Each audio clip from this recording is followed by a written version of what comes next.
Kalau kita bicara soal keamanan siber, pertanyaannya tuh bukan lagi kalau ada insiden, tapi kapan insiden itu bakal terjadi. Nah, yuk kita coba bedah bareng-bareng. Kita kan sering banget ya dengar berita soal peretasan besar-besaran. Tapi, pernah kepikiran gak sih apa yang sebenarnya terjadi di balik layar? Maksudnya apa gitu langkah-langkah yang langsung diambil para ahli pas sistem mereka diserang? Nah, itulah yang mau kita kupas tuntas hari ini. Ini nih, satu fakta yang harus kita terima di dunia siber. Mencegah serangan 100% itu, ya mustahil. Makanya, punya rencana respons yang matang, itu bukan lagi pilihan, tapi udah jadi kewajiban mutlak. Oke, sebelum kita lanjut lebih dalam, kita samain dulu persepsinya ya. Sebenarnya, apa sih yang kita maksud dengan insiden? Soalnya, ternyata nggak semua insiden itu sama loh. Nah, coba deh lihat perbedaannya di sini. Kalau kita bilang insiden doang, itu bisa macam-macam. Bisa bencana alam, bisa juga ya ada yang nggak sengaja nyabut kabel. Tapi yang jadi fokus kita sekarang adalah insiden keamanan komputer. Ini spesifik banget, kejadian yang disebabkan oleh serangan atau niat jahat.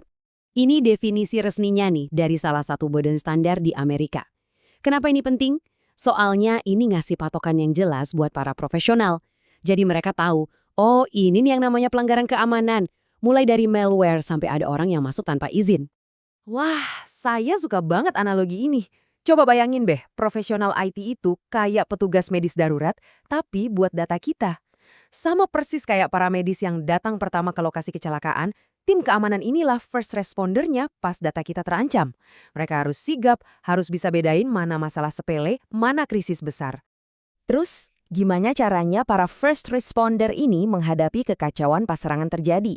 Tentunya mereka nggak asal-asalan ya.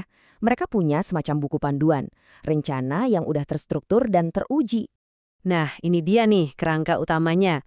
Ada 7 langkah, mulai dari deteksi sampai nanti ada yang namanya pembelajaran. Anggap aja ini peta yang nuntun mereka di tengah krisis. Yuk kita lihat satu persatu. Oke, kita mulai dari bagian paling awal prosesnya. Bagian ini tuh isinya soal tindakan cepat. Begitu ada tanda-tanda penyusupan. Di sini, waktu adalah segalanya. Setiap detik berharga. Coba perhatikan 3 langkah pertama di diagram ini. Deteksi, respons, dan mitigasi. Tujuannya cuma satu, yaitu secepat mungkin menghentikan pendarahan digital. Keren ya istilahnya? Jadi, awalnya itu deteksi. Anggap aja kayak alarm kebakaran yang bunyi. Begitu alarm bunyi, tim khusus, biasa disebut CHIRT, langsung bergerak. Ini namanya tahap respons. Mereka cari tahu apa yang terjadi. Terus yang paling penting, mitigasi. Di sini mereka langsung bertindak buat nahan kerusakan. Contoh paling gampangnya, ya cabut kabel jaringan biar infeksinya nggak nyebar kemana-mana. Tapi tunggu dulu. Ini mungkin kedengarannya agak aneh ya. Kan logikanya kalau ada masalah, langsung aja matiin komputernya. Tapi ternyata, jangan. Dan alasannya ini penting banget.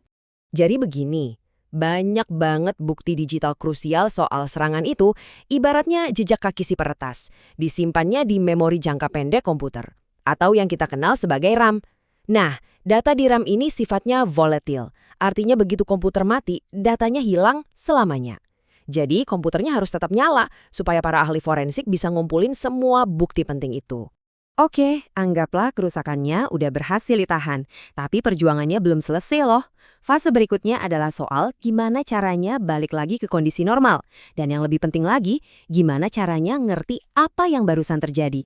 Sekarang kita masuk ke 3 langkah berikutnya di tengah-tengah proses ini, pelaporan, pemulihan, dan remediasi. Nah, di fase ini, fokusnya itu ke komunikasi, membangun ulang sistem, dan memperbaiki celah keamanan.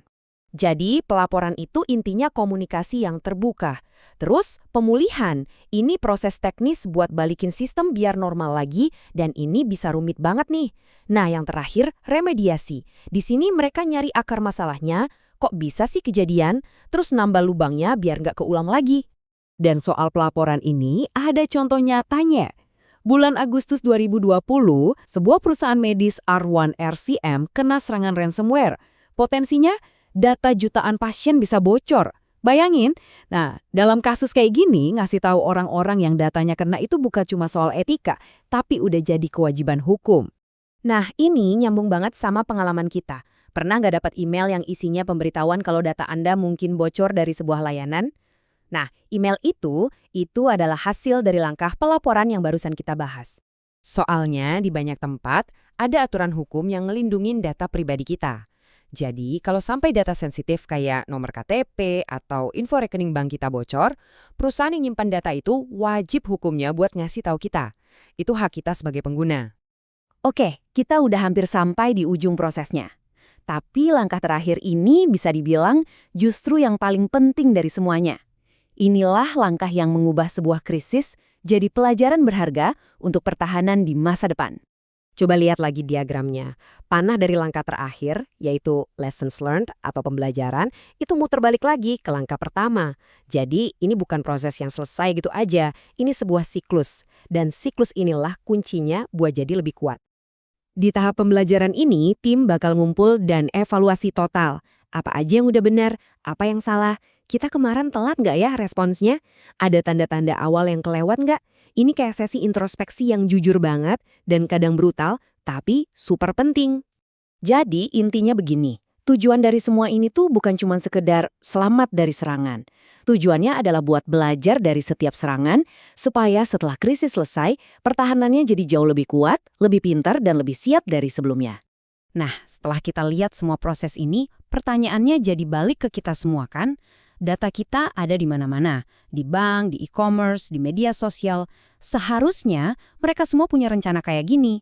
Tapi pertanyaannya, seberapa siap mereka kalau hal yang tak terhindarkan itu benar-benar terjadi?